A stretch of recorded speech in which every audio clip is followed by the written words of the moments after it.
There is a number, one single number, that will either make you feel quietly ahead of almost everyone you know, or completely rethink everything you've done with your money for the last decade. Across almost every country in the world, the US, UK, India, Australia, the average 30-year-old has saved less than one full year of their own salary. And I know what you're thinking. That can't be right. I know people doing well. But here's the thing. The people you think are doing well financially at 30, your colleague with the new car, your friend with the nice apartment, your cousin who just went on a trip to Europe, most of them are not doing as well as they look. And today, I'm going to prove it with real data. No fluff, just the math. Let's start with the global picture. According to Empower's 2026 financial dashboard, which tracks over 20 million real accounts, the average net worth for someone in their 30s in the United States is $325,000. Sounds good, right? Here's the problem. That's the average, a number skewed by a handful of people who are extraordinarily wealthy. The median, the number right in the middle, where half the population is above and half is below, tells a completely different story. According to Empower's own 2026 data, the same dashboard that shows the $325,000 average, the median net worth of Americans in their 30s is just $23,093. Not $35,000, not $50,000, $23,000. And this pattern isn't just American, it's global. In Australia, the national average savings balance is around $42,000. But for Australians aged 30 to 34 specifically, Westpac's data shows the average is just $21,394. In the United Kingdom, adults aged 25 to 34 have an average of just £9,357 in total savings, and 1 in 6 UK adults has no savings at all. In India, the Periodic Labor Force Survey shows the average salaried worker in their 30s earns between 20,000 rupees and 25,000 rupees a month. And after rent, food, and family obligations, very little remains for savings. And in the United States, according to Bankrate's 2025 Emergency Savings Report, 59% of Americans cannot cover a $1,000 emergency without going into debt. So when someone says the average 30-year-old has X saved, that number is being dragged up by a small group of very high earners. The real median, the number that actually describes most people watching this, is much, much lower. Now here's what matters, not what the average person has saved. What matters is what you should have saved. That's what the next remaining minutes are about. Before we break down where you stand, you need one universal benchmark, one rule that works whether you're in Mumbai, Melbourne, Manchester, or Miami. By age 30, you should have saved at least one full year of your gross annual salary. So if you earn $50,000 a year, target $50,000 saved. If you earn £35,000, target £35,000.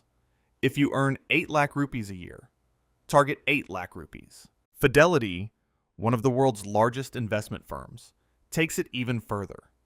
Their recommended roadmap: 1 times your salary by 30, 3 times your salary by 40, 6 times your salary by 50, 10 times your salary by 67. So pause right now. Think about what you earn annually. Multiply it by 1. That's your target. Are you there? Close? Way behind? Where you are right now is less important than what you do next.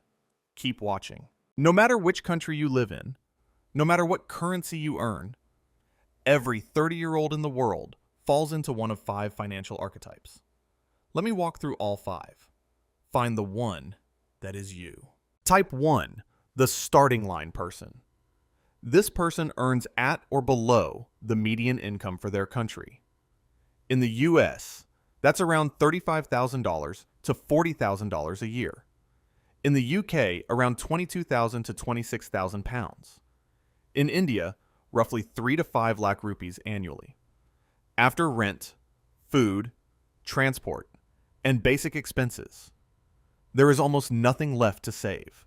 Someone earning $3,000 a month in San Francisco or London, paying $1,500 in rent, $400 in transport, $600 in food and bills, has $500 left.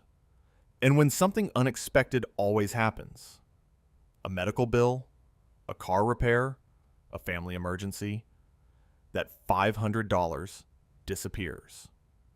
Savings at 30, typically less than 1 month of salary, often zero, sometimes negative. Type 2, the comfort trap. This is the most dangerous place to be at 30. Income, around the average for their country. In the US, roughly $55,000 to $80,000 a year. High enough to feel comfortable, but not high enough to build real wealth without deliberate discipline. Here's the trap. Every pay rise gets absorbed by lifestyle. Better apartment, newer phone, nicer car, more holidays. Restaurant instead of cooking. Subscriptions they forgot they signed up for. Someone in this bracket earning $70,000 a year could be saving $1,500 a month. Instead, they're saving $200 to $400, barely 5% of their income. The one-times rule says they should have $70,000. They have $12,000. The hard truth, this group has every tool they need to be wealthy by 40. They just keep spending tomorrow's freedom on today's comfort. Type 3, the almost there professional.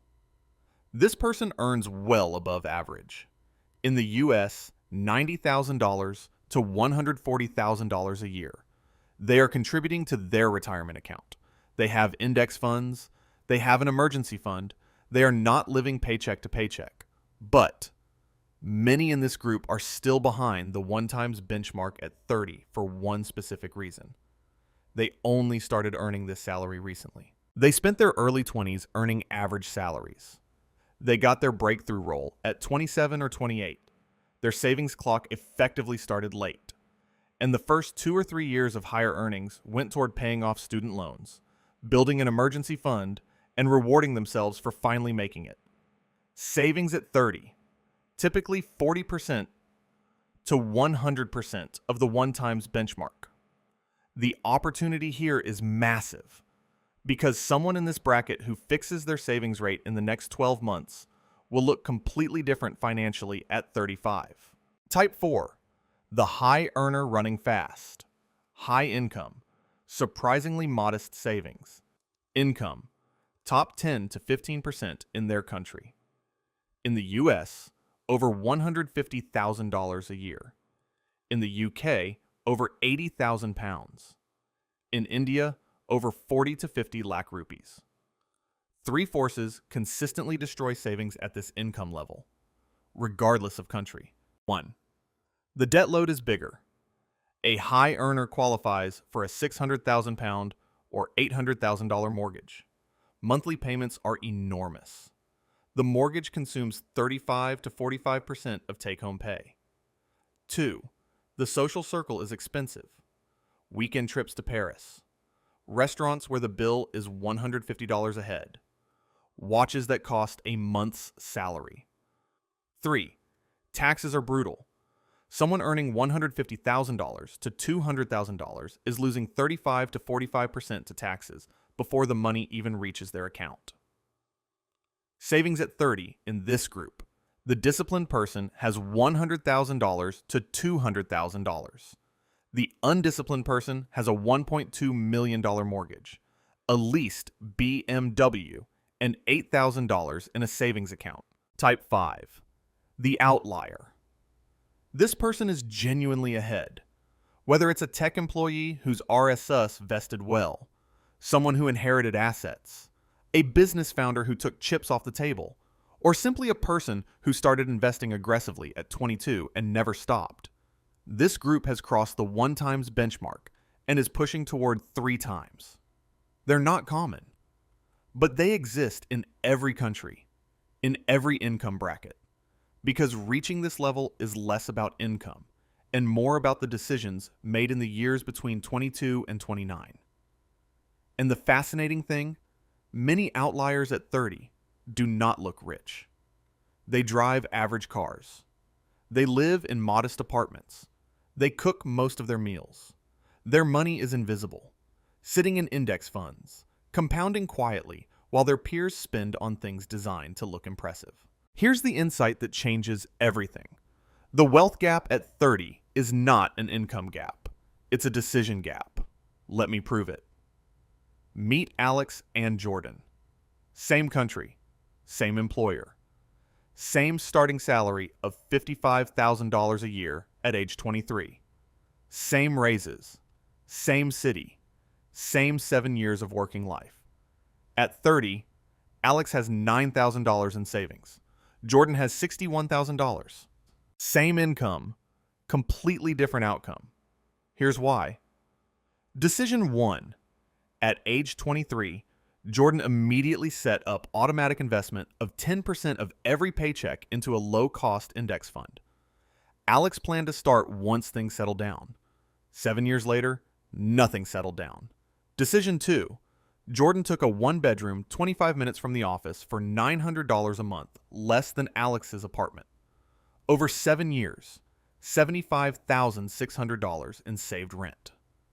Decision 3. Alex financed a car at 24. $430 a month for 5 years. $25,800 total on an asset now worth less than half. Jordan used public transport for 4 years, then bought a used car with cash. 3 decisions, made before age 25. One person has $61,000 at 30. The other has $9,000. Both felt they made reasonable choices at the time. Alex's apartment was nicer. The new car felt earned. The investing would start next month. The difference between being ahead and behind at 30 has almost nothing to do with how much you earn. It has everything to do with what you decided to do with it and when you started. So here's what you do now. No matter where in the world you are. Step 1. Calculate your actual net worth today, right now. Write down every asset, savings, investments, retirement account, property equity, gold. Then write every liability, student loans, car loans, credit cards, mortgage. Assets minus liabilities equals your net worth. Most people have never calculated this number. The act of calculating it changes financial behavior more than any motivational video ever will. Step 2. Start investing automatically, even if the amount feels embarrassing. If you invest just $100 per month starting at age 30 into a globally diversified index fund at a historical average return of 10% annually, with monthly compounding, you will have approximately $226,000 by age 60. The number is not the point. The automation is the point. Set it up so the money moves before you ever see it. Remove the decision entirely. And every time you get a pay rise, increase your contribution by the same percentage. This one rule, applied consistently, is the single most powerful wealth-building behavior available to anyone, anywhere. Step 3. Kill your highest interest debt first. Find the one with the highest interest rate, usually a credit card, at 18 to 28%.